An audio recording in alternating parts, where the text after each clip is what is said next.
Muy buenos días. Voy a tomar un poco de agua primero. Si quieren pueden ir buscando Marcos 6. Vamos a ver del versículo 7 al versículo 13 el día de hoy.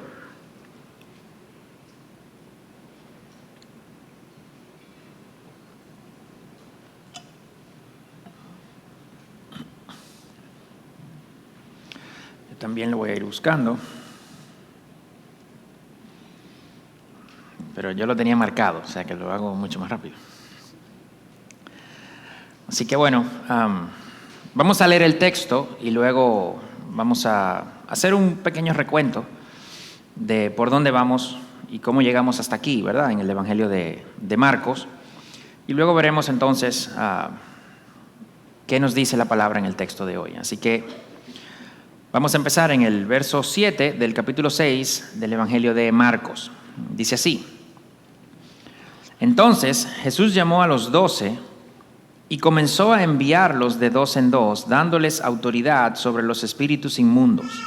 Y les ordenó que no llevaran nada para el camino, sino solo un bordón, ni pan, ni alforja, ni dinero en el cinto, sino calzados con sandalias. No lleven dos túnicas, les dijo. Y añadió: donde quiera que entren en una casa, quédense en ella hasta que salgan de la población. En cualquier lugar que no los reciban ni los escuchen, al salir de allí, sacúdanse el polvo de la planta de los pies en testimonio contra ellos. Saliendo los 12, predicaban que todos se arrepintieran. También echaban fuera muchos demonios y ungían con aceite a muchos enfermos y los sanaban. Padre, gracias por tu palabra. Gracias, Señor, por tu Espíritu que la inspiró. Y gracias, Padre, porque tu Espíritu nos ilumina para entenderla también. Te queremos pedir, Padre, que en esta mañana tú puedas sorprendernos, que puedas hablar directamente a cada uno de los corazones aquí presentes.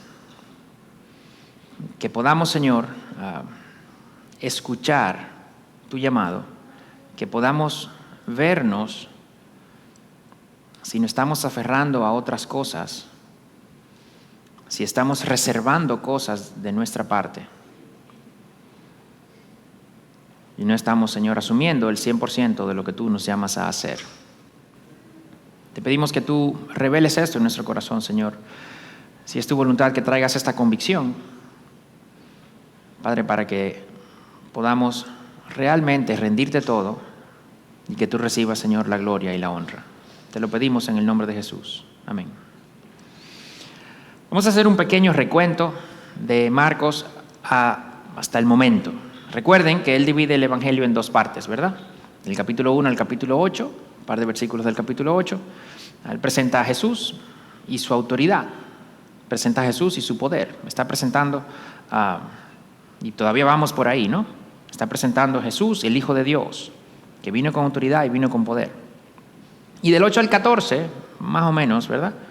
Presenta entonces a Jesús como siervo, como el que viene a sufrir por nosotros. Y luego ya el 15 y el 16, pues la muerte de Jesús y su resurrección. Entonces estamos en esta primera sección todavía, y hasta el 6, que vimos el domingo pasado, vimos a Jesús como echando las bases para su ministerio, ¿verdad? Capítulo 1, él presenta su mensaje. De hecho, en los versículos 14 y 15 lo dice tal cual, que Jesús empieza predicando el Evangelio por Galilea, y el mensaje es: el tiempo se ha cumplido, el reino de Dios se ha acercado, arrepiéntanse y crean en el Evangelio. Luego llama a los primeros discípulos, más adelante llama a los otros 12, pero él va mostrando lo que es el reino de Dios. En enseñanzas, aunque Marcos no nos detalla cuáles eran estas enseñanzas, pero sí nos dice que iba enseñando, sí nos dice que la reacción de las personas era de asombro por la autoridad con la que Jesús enseñaba. Sí vemos que enseñó sobre el ayuno, sobre el sábado, sí vemos que enseñó sobre el reino de Dios en las parábolas de la semilla y la parábola del sembrador, y mostraba el reino también en los milagros que hacía. Decíamos, ¿verdad?, que en el reino de Dios pues no hay enfermedades, en el reino de Dios no hay demonios sueltos, en el reino de Dios no hay muerte ni siquiera. Y veíamos a Jesús haciendo estos milagros de sanación de enfermos, de expulsión de demonios, precisamente dejando saber, esto es, ya llegó. Luego también lo vimos demostrando su autoridad sobre la naturaleza, ¿verdad? Calmando la tempestad, sobre los demonios, expulsando una legión de demonios que tenía este hombre gadareno, de la zona de Gadara, ¿verdad? Que nadie podía con él. Lo amarraban con grillos, lo amarraban con grilletes, y no podían. Y Jesús expulsa a todos estos demonios de este hombre. Luego lo vimos en una manifestación de poder especial con la mujer que tenía flujo de sangre, que ella solamente toca su manto y poder sale de Jesús y ella queda sanada de una enfermedad que todos los médicos que ella había visto, y eran muchos, no solo no habían podido con la enfermedad, sino que empeoraba. Y Jesús, sin ni siquiera hablarle, la sana. Luego también veíamos su poder sobre la muerte al resucitar a la hija de Jairo, que cuando Jesús llega a la casa ya ella había muerto. Marcos nos muestra, durante todo esto, que el ministerio de Jesús era muy popular. Las multitudes lo seguían, pero también nos muestra que fue rechazado. Los líderes religiosos querían matarlo.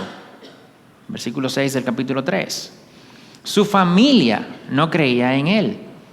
La persona de Nazaret, de su pueblo donde se crió, sus más allegados, sus parientes, no creían en él. Su familia decía que estaba loco.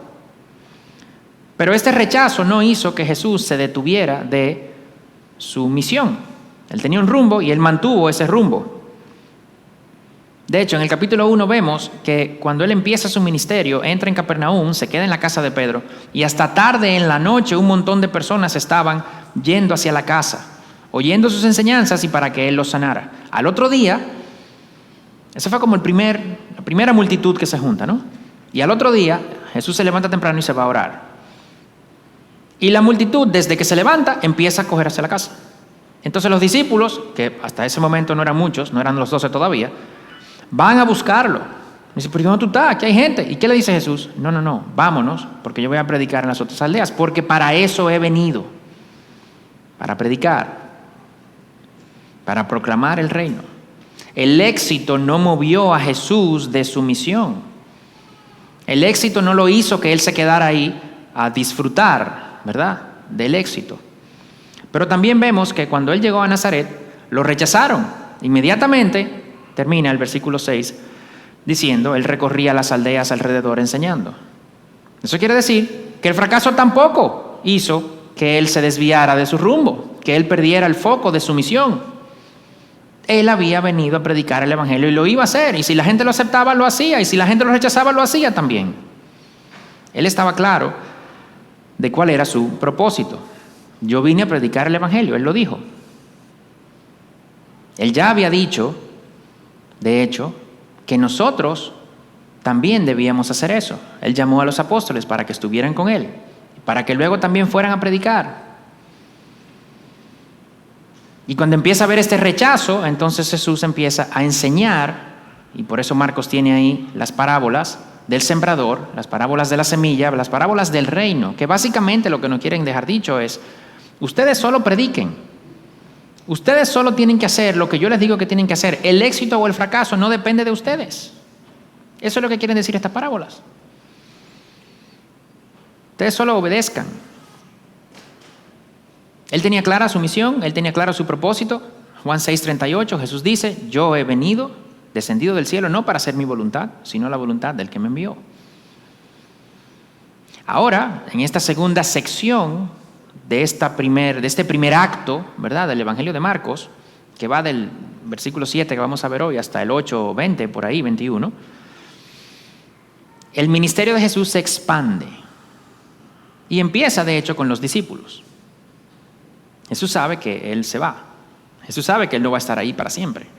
Y Él tiene que dejar personas que sigan su mensaje. Tiene que dejar personas que continúen la obra que Él había venido a hacer. Y Él tiene todo este tiempo preparando a los discípulos. Y continuará preparándolos para que lleven este mensaje.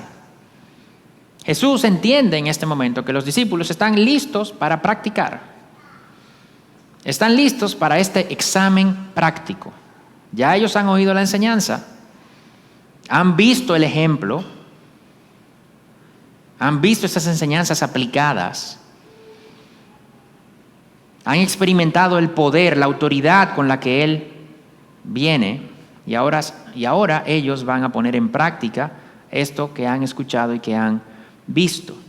Tienen que ir por las ciudades imitando a Jesús, enseñando que el reino de Dios ha llegado, llamado al arrepentimiento y a la fe, y haciendo milagros que apunten al reino de Dios en la tierra. Jesús ahora está enviando a los discípulos a una misión. Les asigna como un pequeño ministerio temporal. Los está probando, de hecho. Y de este pasaje podemos ver un par de enseñanzas aplicables a nosotros hoy día. Y vamos a ver 4 ideas. La primera es que Jesús los envía preparados. Podemos entender que no, y lo vamos a ver, pero Jesús los envía preparados. La segunda es que Jesús les da indicaciones de cosas materiales, del cómo. Luego veremos que les da indicaciones de testimonio, de cómo deben comportarse. Y también veremos que Él les da la garantía de que Él va a estar con ellos, de que ellos son enviados. Y estas 4 ideas, vamos a ver cómo Jesús los manda a ellos en una misión y nos debe llevar a nosotros a entender que debemos estar satisfechos con Él cuando Él nos envía, confiados en Él solamente, y que así como los discípulos fueron enviados, nosotros también estamos siendo enviados.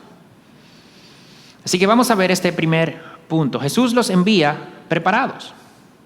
De hecho, lo primero que vemos es que no los envía solos, los envía de 2 en 2. Esto es algo que Jesús, de hecho, hace varias veces en el Evangelio de Marcos. Más adelante veremos que cuando Él los envía a buscar el burro en el cual Jesús va a entrar, ¿verdad? En Jerusalén, en aquella entrada triunfal, envía a 2. Luego, cuando los envía a buscar a la persona que les va a prestar el aposento alto, ¿verdad? Para la última cena, los envía de a 2 también. Y esto es algo que también vemos en el libro de los Hechos. Cuando llega el Evangelio a Samaria, que se dice que todo el mundo se está convirtiendo ya en Hechos 8, que está entregándose a la fe, envían a Pedro y a Juan. Cuando de Antioquía quieren mandar ayuda para Jerusalén porque había una hambruna, en Hechos 11 envían a Pablo y a Bernabé, que todavía se les menciona como Saulo. De hecho, algunos entienden que esto de mandarlos de 2 en 2 tiene cierta raíz en el Antiguo Testamento, porque tú no podías armar un caso legal si no tenías 2 personas, 2 testigos. Deuteronomio 17. Si van 2, uno puede apoyar el mensaje del otro, ¿verdad? Si va uno solo, pues cualquiera puede decir, bueno, él puede estar medio loquito. Pero si van 2, es menos probable que los 2 estén igual de loquitos. Entonces, esto apoya el mensaje de uno y del otro. Y asimismo, nosotros no estamos llamados tampoco a ir solos. La sociedad de hoy, individualista, ¿verdad?, nos llama a ser autosuficientes. Yo puedo, yo solo, yo no necesito de. Sin embargo, esto no está en la Biblia por ningún lado. De hecho, es tan así que cuando nosotros tenemos la necesidad de, no solo nos da vergüenza, sino que entendemos que estamos molestando a la otra persona. Y esto realmente no es bíblico. La Biblia no nos manda en ningún momento a estar solos y a no contar con otras personas.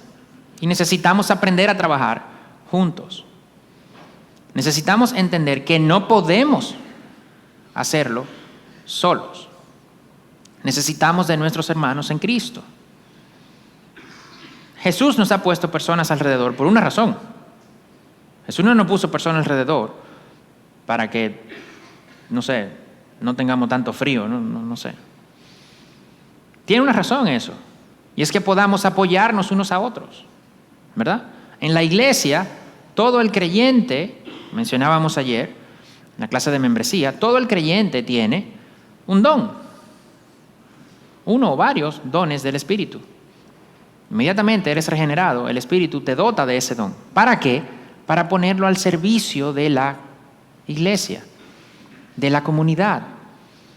Lo que yo no tengo, otra persona sí tiene. Lo que yo no puedo hacer, otra persona sí puede hacer. Entonces debemos reconocer esto. Hagamos uso de eso. Dios sabe esto y Dios orquestó esto de esta manera. Jesús, que hace la voluntad del Padre, aquí nos lo muestra. No los envía solos, los envía de dos en dos. Pero también van juntos. Pero a pesar de que vayan juntos, yo creo que la pregunta que muchos nos hacemos en este momento cuando vemos este texto, ¿verdad? Es, ¿realmente estaban preparados los discípulos para esta misión? ¿Realmente era el momento?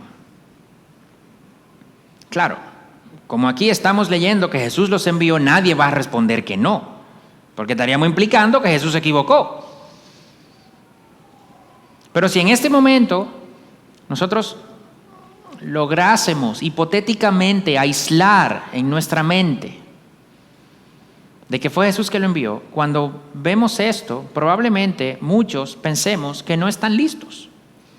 De hecho, hasta este momento, Marcos no presenta a los discípulos como personas preparadas y capaces para nada. Casi no los presenta nunca, para empezar. Como personajes secundarios. Aportan poco.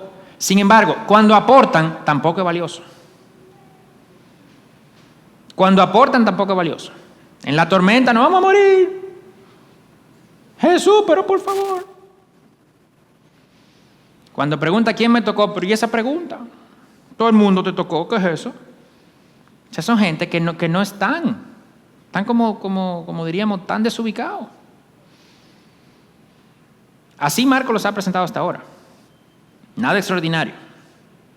Lo único que sabemos es que estos discípulos, por lo menos 5 de ellos, dejaron todo para irse con Jesús. Porque eso pasó con Pedro, con Andrés, con Juan y con Jacobo, y con Leví, con Mateo. Por lo menos esos 5, cuando Jesús los llama, estaban haciendo lo que ellos hacían. Estaban viviendo su vida normal. 4 de ellos en un barco, pescando, remendando redes, el otro en una mesa, me imagino, de impuestos, recolectando impuestos, y Jesús pasa y le dice, vengan, y dejan todo y se van. O sea que por lo menos 5 de ellos, lo único que sabemos es que dejaron todo. Atendieron el llamado. Jesús los llamó para que estuvieran con Él. Y esa parte ya la han hecho. Ya han estado con Jesús. De hecho, el versículo 14 del capítulo 3, Jesús cuando llama a los 12, les dice para qué los llama. Para que estén conmigo y para luego enviarlos a predicar. Sin embargo, después de esta misión, y lo vamos a ver más adelante, ahora los discípulos tienen un rol un poco más protagónico, por decirlo de esta manera.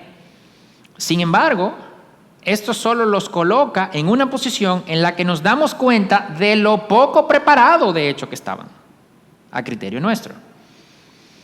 Porque lo que veremos más adelante es más incongruencias, más muestras de ignorancia, de no conocer el reino, de no entender lo que está pasando.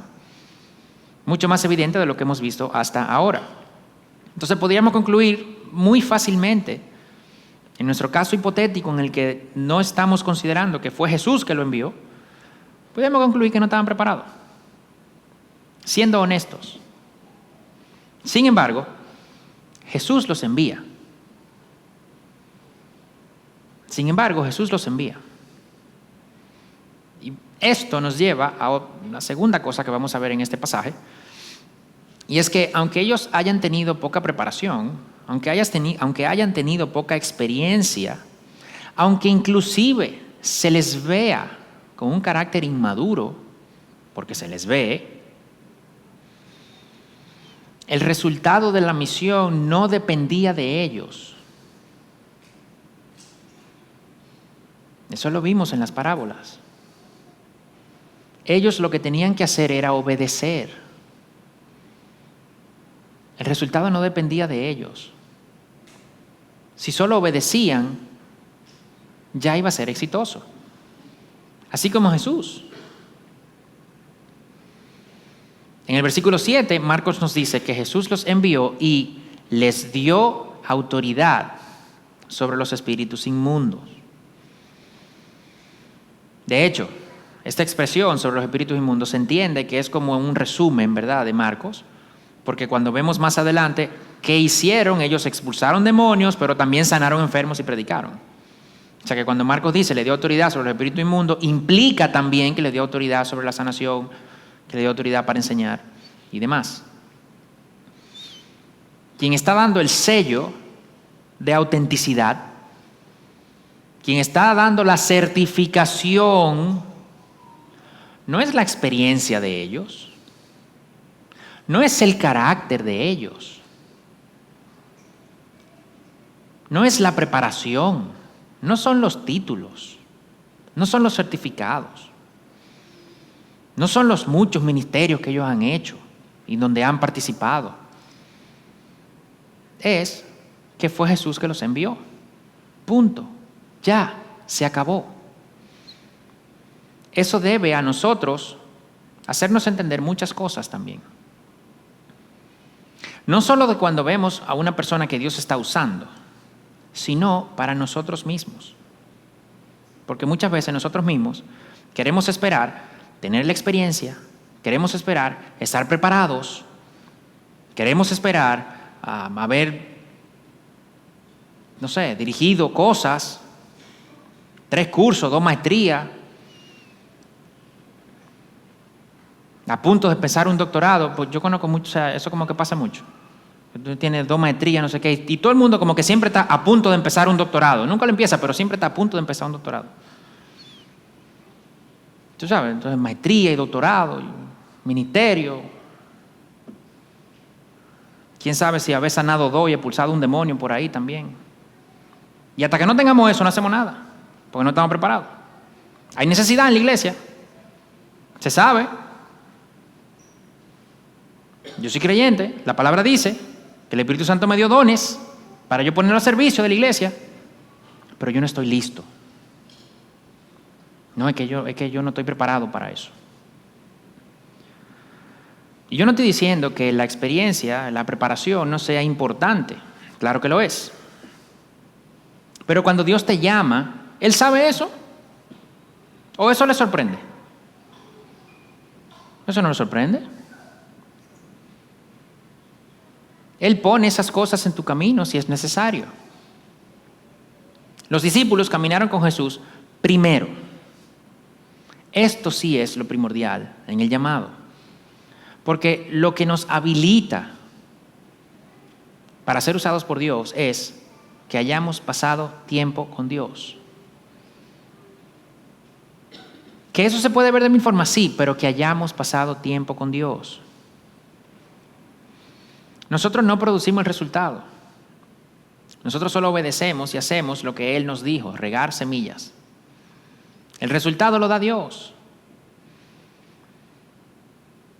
De hecho, cuando estoy dando consejería, tiendo a decir al principio y repetirlo después.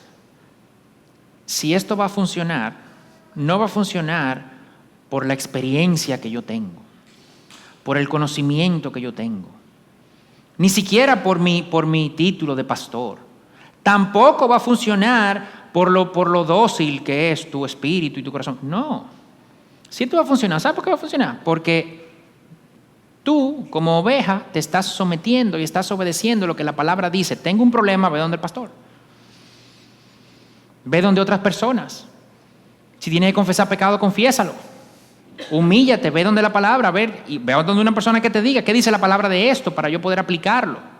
Tú estás obedeciendo y yo como pastor estoy obedeciendo. ¿Qué yo tengo que hacer? Pastorear. Entonces, si los dos estamos obedeciendo, o sea que Dios se va a quedar ahí arriba. Ellos creen, pero como Él no sabe, eso no va a funcionar. No. Obviamente que no. Entonces yo también se lo digo, esto no va a funcionar por mí ni por ti, esto va a funcionar porque estamos obedeciendo. Quien da los resultados no soy yo ni tú, es Dios. Y aquí también, aquí lo vemos. Jesús los manda no por su preparación, no por su intelecto, no por su experiencia, ni siquiera por su carácter. Que no digo yo que no sea importante.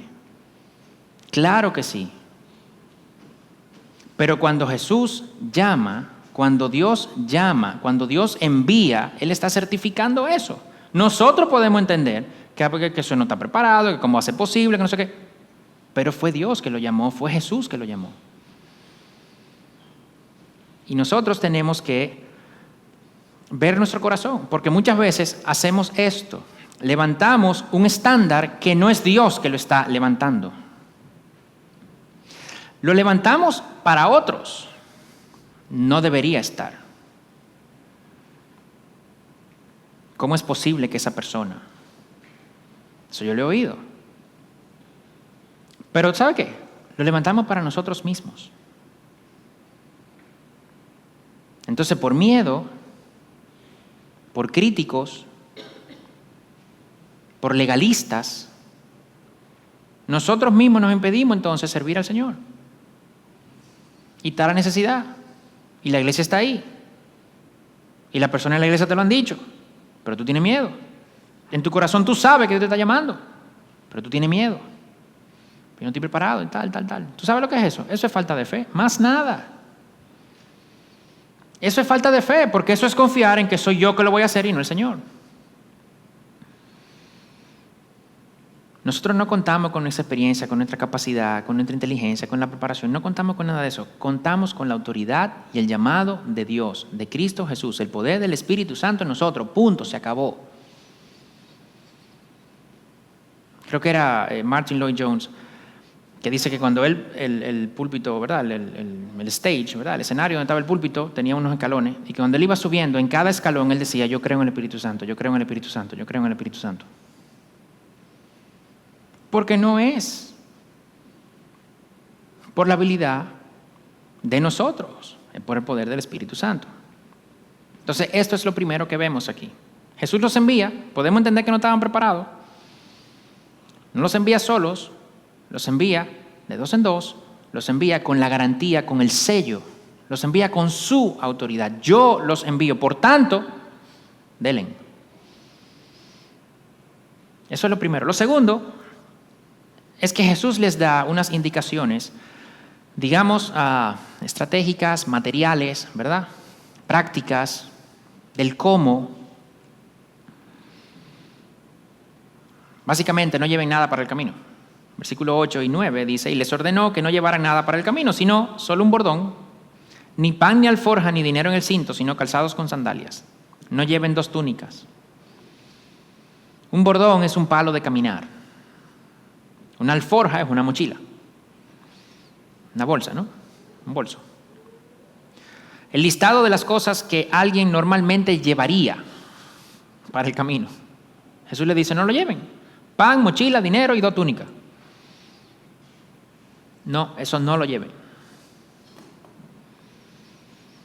Solo llevan un palo de caminar, una sandalia y una túnica. La explicación no es: Dios quiere que nosotros hagamos la cosa a lo loco, sin planificación, y que le demos para allá y que después va a estar con nosotros. No, esa no es la explicación. Dios no trabaja así. Hay que tomar en cuenta también el contexto cultural cuando leemos la palabra. Cuando le dice: no lleven dinero, no lleven pan, tú dices: pero ¿y cómo van a comer? ¿Dónde se van a quedar?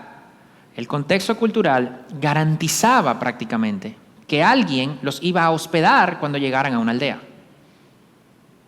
Iba a ser sí o sí. Iban a llegar a la aldea y alguien los iba a hospedar. Le iba a dar techo, le iba a dar alimento. O sea, lo que eso quiere decir es: lo van a hospedar, pero recuerden lo siguiente: no se lleven más nada, porque cuando ustedes lleguen allá va a estar cubierto. Ustedes van en una misión, ustedes no van de vacaciones. ¿Ok? Te vas en una misión. Alistair Begg dice eso. You're going on a mission, not on vacation. Van en misión, no en vacaciones. Hay un sentido de urgencia en este envío. Esto es importante. No tenemos tiempo de otras cosas. Vayan. No es que yo, déjame ir entonces a sacar dinero al cajero. No, vayan. No hay tiempo. No hay necesidad. El punto no es estar cómodos. El punto es ir. Lleven el palo, lleven la túnica, lleven las sandalias. Pues tampoco es sufrir por sufrir, ir descalzo. No es eso. Sin túnica para pasar frío. No es eso. Pero la comodidad no es lo primordial. Esta es la idea aquí. Tenemos que depender de lo básico. No podemos estar pensando en más. Nosotros, yo creo que hoy somos muy cómodos, somos muy dados a la comodidad. Cuando nos estaban llamando a servir en la iglesia, lo primero que vemos es cuánto nos cuesta. Tiempo, esfuerzo, inclusive dinero. Cuando lo tendríamos que ver es cuánta gente vamos a ministrar, a quién yo voy a ayudar, quién me necesita, qué valor yo puedo añadir aquí. Preguntamos por la comida, por el transporte, ¿cómo vamos a llegar? ¿Y la comida? ¿Qué vamos a hacer? ¿Y si llueve? ¿Qué vamos a hacer? ¿Cuánta gente que va a venir? Yo no sé. ¿Quién va a estar conmigo? Porque imagínate. No, pero yo no me gusta trabajar con esta persona, yo prefiero con aquella. Eso somos nosotros. A veces hasta lo decimos. De que lo pensamos seguro, pero a veces hasta lo decimos. Y esto es precisamente lo que Jesús está diciendo. No es de literalmente que no lleven dinero. No, obviamente hay que pensar, hay que planificar, claro que sí. Pero lo que Jesús quiere enseñarles aquí a estos apóstoles, a estos discípulos, y por tanto enseñarnos a nosotros que estamos viendo este texto es: nosotros estamos en una misión. Nosotros no estamos de vacaciones. De verdad, aquí, durante toda nuestra vida. Y tenemos que tener esa mentalidad. También tenemos que entender otra razón por la cual Jesús dice esto. Y es que lo material nos ancla a donde estamos. Nosotros nos aferramos a las cosas materiales, que normalmente tienen cierta implicación local, ¿verdad? ¿Dónde vemos esto? Él le dice, no se lleven 2 túnicas, llévense una. ¿Qué pasa con llevarse 2 túnicas? Que tiene que llevar una mochila, eso es algo pesado porque es más grueso, es más grande. O sea, para caminar entonces va a ir más lento. Necesitas más espacio cuando llegues a un sitio ahora porque tiene un montón de cosas que guardar. Entonces no es eso, porque eso es lo que es una carga. Dios nos llama a misiones. Un llamado misionero, no, porque nosotros tenemos compromiso. ¿Sabes? Todavía, no sé qué, tengo los niños y tal. Dice, bueno, pero a mí no me han llamado a misiones. Está bien, vamos a hacerlo un poquito más para abajo. Está bien, no hablemos de las misiones. Nada más lo mencioné, no lo hablemos ya. Esto puede verse hasta en el día a día. Dice, ¿cómo se ve eso en el día a día? Nosotros no tenemos tiempo para servir en la iglesia. ¿Por qué? Porque nosotros trabajamos a tiempo completo. Luego damos asesoría por otro sitio, ¿verdad? Tenemos un emprendimiento con 2 amigos y tenemos un emprendimiento solo. Porque al final yo lo que quiero es más líneas de ingreso. Yo lo que ando buscando es cómo mantener un estilo de vida, cómo poder costear gastos que yo no quiero abandonar. Y eso me consume todo el tiempo disponible que yo tengo, además de dormir y comer. Y algo para la familia, claro, pues yo soy una persona cristiana, ¿sabes? Creyente, entonces, oye, dejo tiempo para mi familia. Yo los domingos no trabajo, pastor. Pero tú no tienes tiempo para hacer más nada. Y se sabe que se necesita en la iglesia. Pero no tenemos tiempo para servir. Estamos demasiado ocupados en otra cosa. Muchas veces, eso es que nosotros tenemos gastos que no queremos dejar de pagar. Punto. Hay comodidades que queremos mantenerlas. Sin embargo, eso nos impide el servicio en la iglesia. Eso nos impide tener tiempo para nuestros hermanos. Eso nos impide tener tiempo para desarrollar relaciones. Eso nos impide tener tiempo para poder llevar las cargas de los demás. Todo eso se hace en el tiempo. Pero otros lo llaman de otra forma. Nosotros no le dedicamos tanto tiempo a la iglesia. No, mira, yo sé que el Señor me llamó y yo eventualmente, yo le voy a dedicar el tiempo al Señor, pero yo necesito primero hacer una base económica que nos dé seguridad como familia. Tú sabes. Y eso suena hasta responsable. ¿Sabes? No, una base económica que nos dé estabilidad como familia. No, excelente, imagínate tú. ¿Cómo yo le voy a decir que no es eso? Porque lo contrario suena como loco, ¿verdad? Como desordenado. Eso es falta de fe en Dios, punto. Eso es, yo tengo mi tranquilidad en el número de una cuenta de banco. Eso es lo que es. Esto se oye, aquí no, evidentemente, pero en otros sitios sí se oye.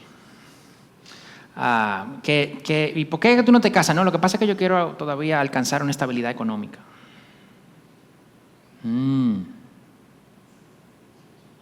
Ya. Yo siempre pregunto cuando me dicen eso. Ok, imagínate que la encalzaste, te casas, lo botan del trabajo a los dos, ¿verdad? Tienen un tema médico, se fue la estabilidad económica, ¿se van a divorciar? No, ¿verdad? Entonces, ¿cómo que no es necesario el tema de la estabilidad económica? Pero nos han vendido esa idea, una idea que no es bíblica. Porque, de hecho, si tú me hablas de estabilidad económica, claro, porque tú te vas a casar, sí, ¿tú tienes trabajo? No, espérate, vamos a pensarlo. ¿Ok? Porque es verdad. Hay que ser también razonable. Hay que ser organizado. Dios pone esas cosas también para indicarte tiempos. Sin embargo, cuando alguien habla de esta estabilidad económica, generalmente dice solamente eso, pero a lo que se refiere es un ingreso fijo mensual mayor que el de mis padres, ¿verdad? Un ahorro de 24 meses de gastos y el 75% de la hipoteca paga. Y hasta que no llega ahí, entonces no está tranquilo. Los papás, la mayoría de las veces, cuando son, porque eso yo lo he oído en jóvenes cristianos, de familias cristianas, los papás cuando oyen eso, lo dicen, pero hijo mío, yo no tengo eso. Ni te voy a decir lo que tenía cuando me casé. Pero nos han vendido esta idea. Estamos muy apegados a lo material, le damos demasiado valor. Y Jesús lo que está diciendo es, oye, yo te estoy enviando. Pero Jesús envió a los discípulos aquí, pero nos ha enviado a nosotros también. Pero nosotros entendemos que esto solamente aplica cuando Jesús nos llama a ser misioneros en Etiopía. Eso no aplica aquí. Mientras estamos aquí, ¿verdad? En mi casa, aquí en la iglesia y tal. Eso es para hacer esa acumulación de dinero y tal. Para cuando el Señor entonces ya me llamó, pero para cuando yo le responda el llamado, entonces yo poder ir con todo. Sí, y eso no es bíblico. Y si no es bíblico, es del infierno, punto. Esa es la realidad. Le ponemos la palabra a los nombres que queramos, ¿no? Planificación, organización, patatá. Claro, porque Satanás se viste como oveja. Si él viene como el lobo, así, pues todo el mundo se da cuenta. Pero él lo disfraza. El comentarista Franz dice, la intención de Jesús en enviarlos de esta manera no es estimular el ascetismo. El ascetismo es que yo no tengo nada material, que yo dejo todo, que yo sé que no es eso. Porque ellos iban a recibir la hospitalidad en las aldeas. Pero sí es enfatizar que la lealtad al reino de Dios no deja espacio para apego a cosas materiales. La lealtad al reino de Dios no deja espacios para apegos a cosas materiales. Esa es la realidad. Si yo soy leal al reino, yo no puedo estar apegado a las cosas materiales. Lamentablemente, nuestra sociedad materialista nos tiene confundidos. y vemos como cosas, como necesidades, vemos como cosas esenciales, ¿verdad? Muchas veces, cosas que no lo son. Y ese es el segundo punto. El tercer punto es indicaciones de testimonio. El versículo 10 dice, donde quiera que entren en una casa, quédense en ella hasta que salgan de la población. Ellos podían contar con la hospitalidad de la gente. Era la costumbre, los iban a recibir, le iban a dar hospedaje, alimento básico. Entonces, ¿por qué la advertencia de cambiarse de casa? Porque podía pasar que cuando ellos llegaran, menos conocidos, ¿quiénes son estos dos? Bueno, hay que hospedarlo, mételo ahí, tienen una habitacioncita, ¿verdad?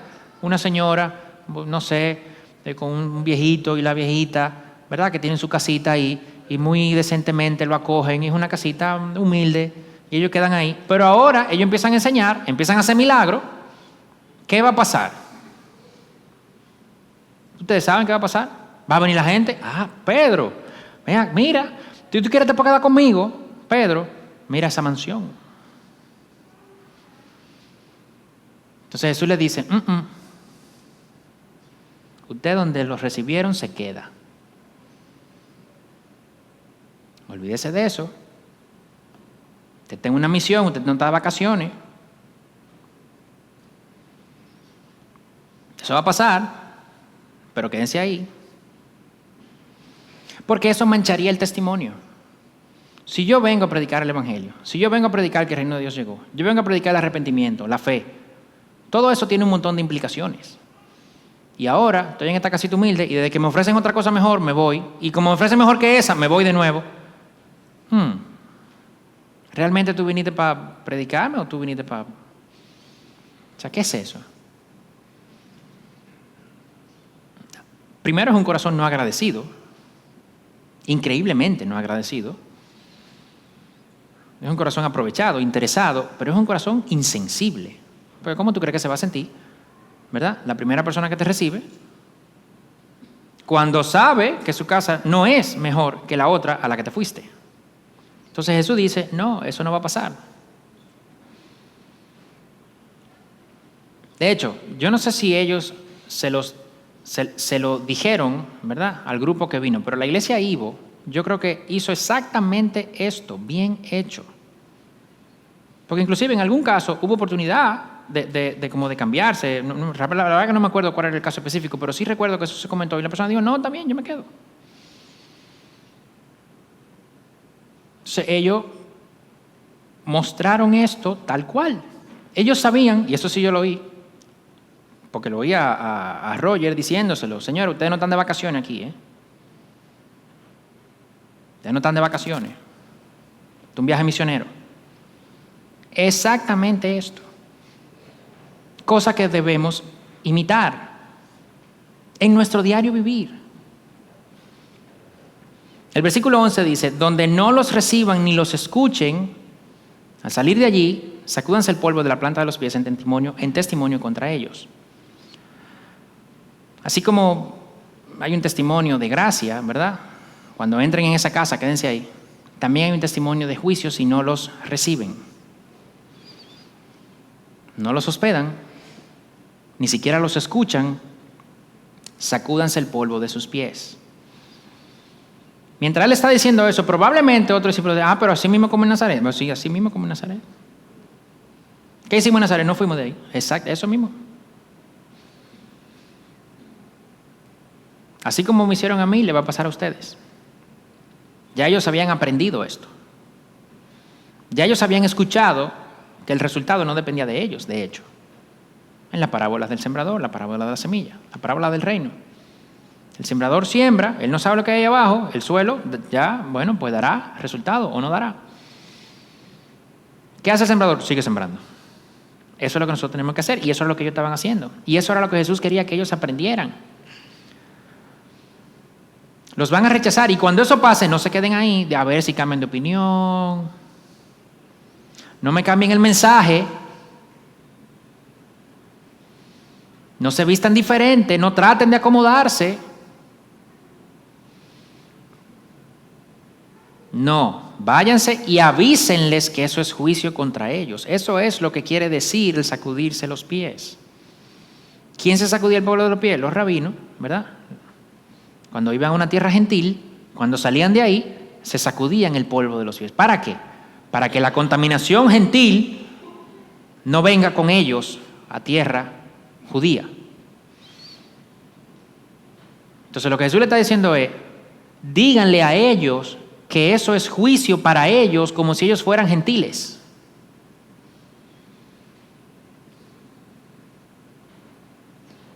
Dios no toma el rechazo del evangelio a la ligera. En Lucas 10, 12, que es un pasaje paralelo a este, Jesús termina diciendo, les digo que en aquel día será más tolerable el castigo para Sodoma que para aquella ciudad. Aquella ciudad que no lo reciba a ustedes, que rechace el mensaje, el castigo para Sodoma va a ser más tolerable. Entonces hay un testimonio de gracia, pero hay un testimonio de juicio. Tenemos que esperar que habrá rechazo. Eso no significa que tengamos que adaptar nuestro mensaje. Eso no significa que tengamos que poner la iglesia pata para arriba para que entonces las personas no. Nosotros tenemos un mensaje. Nosotros tenemos que buscar la manera de no entorpecer nosotros ese mensaje. Nosotros no podemos modificarlo porque alguien lo rechace. Eso es juicio para esa persona y ya. Eso es lo que Jesús está diciendo aquí. Ustedes tienen un mensaje, tienen una misión, no se me desvíen ni por el éxito ni por el fracaso. ¿Lo recibieron? ¿Lo quieren mudar para otro sitio? No, ustedes se quedan ahí. Ustedes están en una misión. El éxito no lo puede desviar. ¿No lo recibieron? Pues sigan. Eso es juicio para esa gente, no se preocupen, ya, es un problema mío. Yo soy el que doy el resultado. Ustedes sigan. Yo soy el que garantiza, que es el último punto. No depende de ellos. No depende de nosotros, pero no dependía de ellos. Tenían poca experiencia, no tenían preparación, habían caminado con Jesús. Solamente eso. Sin embargo, versículos 12 y 13, saliendo los 12, predicaban que todos se arrepintieran. Obedecieron. Versículo 13. También echaban fuera muchos demonios y ungían con aceite a muchos enfermos y los sanaban. Ellos obedecieron. Predicaron. El poder de Dios estaba con ellos.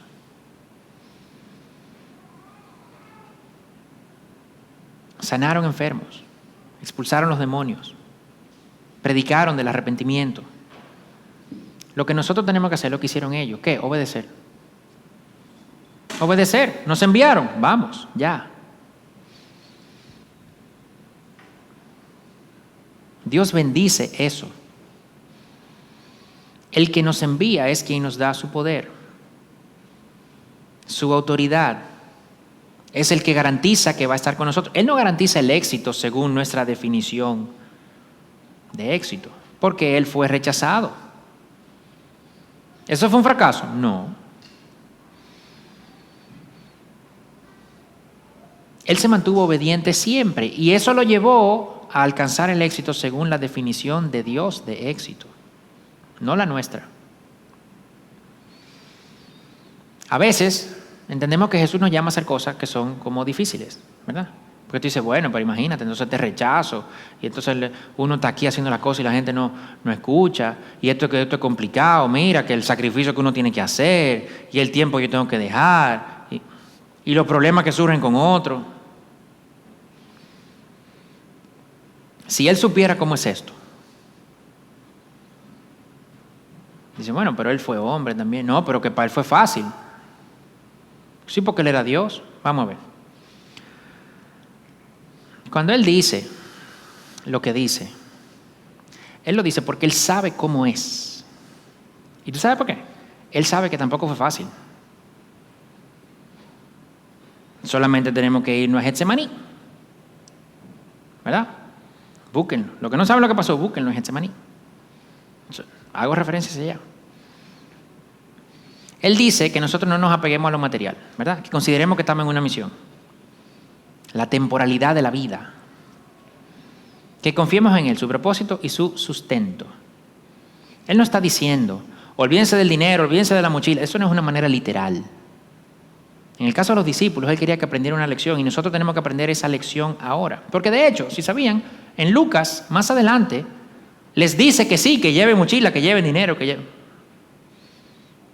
O sea, el punto era que aprendieran una lección.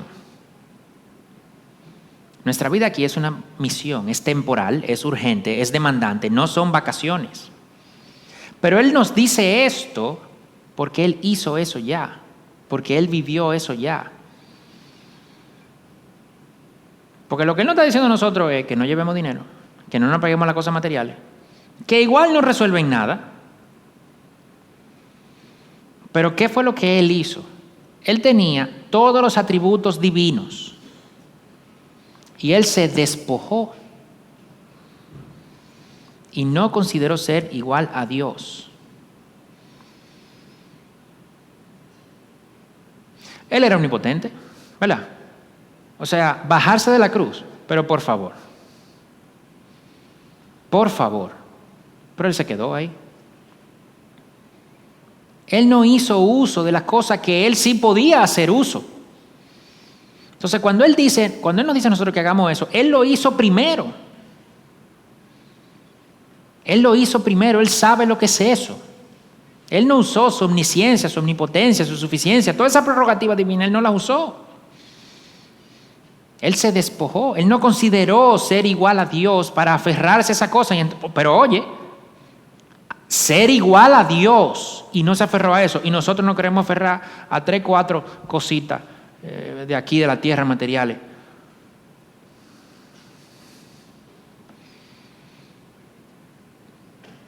Lo material para nosotros ni siquiera es nuestro.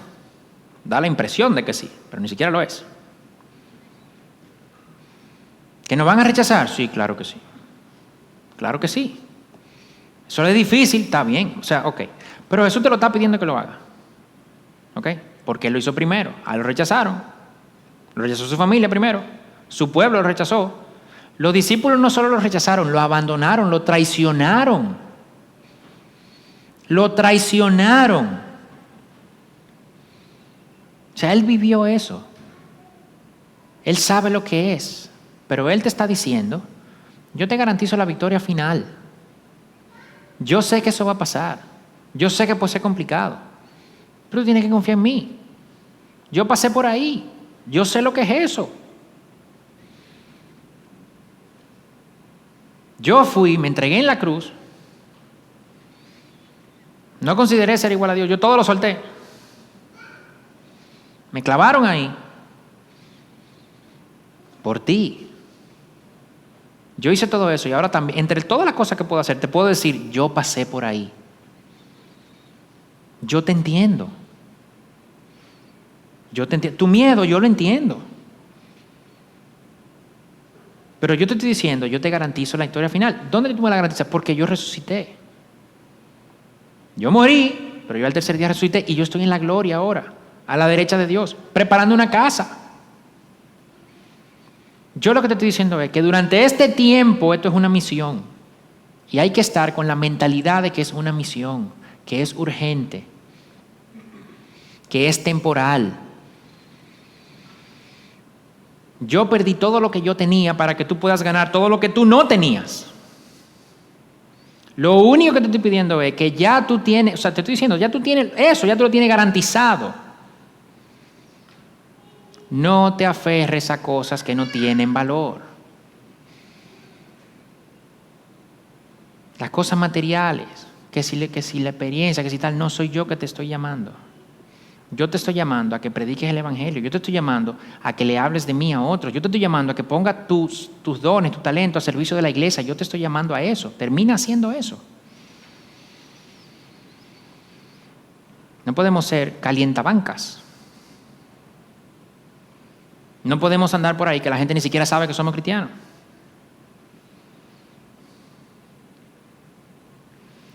Hoy debe ser ese momento. Pero tú puedes seguir esperando. Podemos seguir dándole larga. O podemos decidir, ok, está bien. Yo no tengo ni cómo ni con qué, pero yo me voy a involucrar.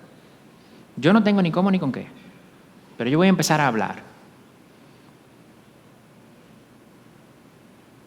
Yo voy a empezar a hacer lo que tú me estás diciendo que haga, que salga y que predique. ¿Qué va a pasar? Yo no sé, me pueden rechazar. ¿Qué va a pasar? Puede salir mal, entre comillas. Yo voy a empezar a servir en la iglesia. Me voy a poner disponible. Hay cosas que hacer, voy a empezar a hacerlas. Yo voy a empezar en mi casa, a vivir esa vida con mi familia, con mis amigos. Yo voy a llamar a la gente al arrepentimiento, a la fe. Yo les voy a demostrar que yo no estoy apegado a las cosas de este mundo. ¿Por qué? Porque yo estoy esperando una casa allá. Cuando yo llegue a esa casa, yo no voy a querer salir para ninguna otra que me ofrezcan, porque ninguna otra va a ser mejor.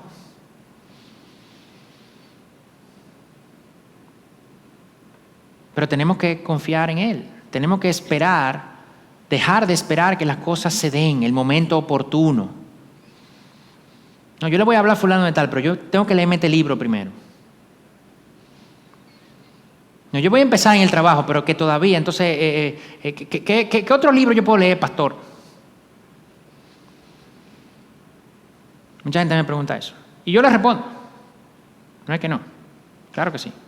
Yo creo que en general son buenas las intenciones cuando te preguntan eso. Pero muchas veces, yo no conozco el corazón del todo, pero muchas veces no es un tema de que yo necesito esto específicamente porque tengo esta situación. No, es ¿cuánto te toma un libro? 6 semanas. Ahí me gano 6 semanas. Y cuando termine esas 6 semanas, entonces viene el otro libro, 6 semanas más. Y cuando termine los 2 libros, entonces ahora vamos para el instituto. Pero nunca hago nada. Consumo, pero nunca doy nada. Y eso no es lo que Dios nos manda a hacer. Esto no es el ejemplo que Dios nos está poniendo aquí. Dios nos envía, Él nos equipa, Él nos empodera, Él nos garantiza y Él nos acompaña. Cualquier otra cosa es falta de fe. Porque cualquier otra cosa es confiar en otra cosa que no es Dios. Así que, hermano, yo les exhorto. Dejen el miedo. Porque no es por nosotros, es por su poder. No es bajo nuestra autoridad, es su autoridad. No es nuestra experiencia, es su omnisciencia.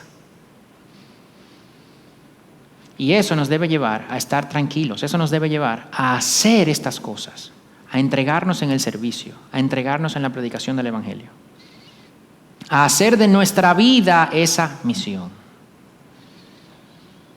Vamos a orar.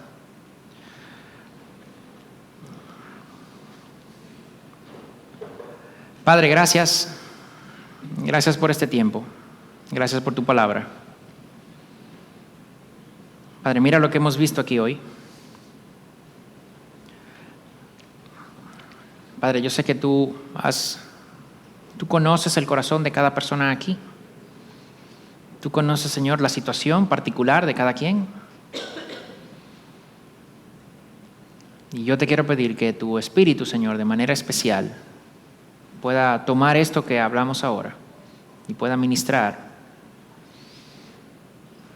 de acuerdo al momento, a la situación de cada persona.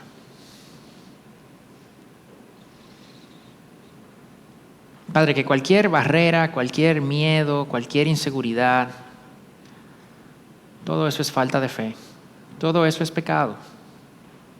Padre, que también cualquier apego a cosas, cualquier confianza a cosas que están fuera de ti,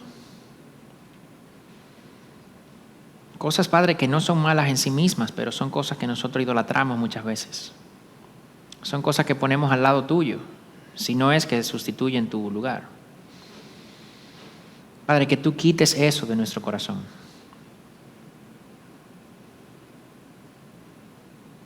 Que tú quites esa falta de fe. Que tú quites, Señor, esa idolatría. Padre, que solamente tengamos una confianza plena en ti. Padre, que podamos realmente entregarnos en obediencia a tu llamado. Sea el que sea para cada persona. Cada llamado es diferente. Pero lo que tú nos quieres decir hoy es que cada uno tiene un llamado, cada uno está en una misión, no estamos de vacaciones. Que asumamos el sentido de urgencia, que asumamos, Señor, el sentido de simpleza, que asumamos, Señor, el sentido de importancia, de prioridad de las cosas, que te pongamos a ti primero, que todo lo demás tú lo pones en el orden que tú quieras. Danos la fe para tener la valentía de rendirnos en obediencia a ti, sea cual sea el llamado, sea cual sea la misión específica que tú tienes con nosotros. Esto te lo pedimos, Señor, en el nombre de Jesús. Amén y amén.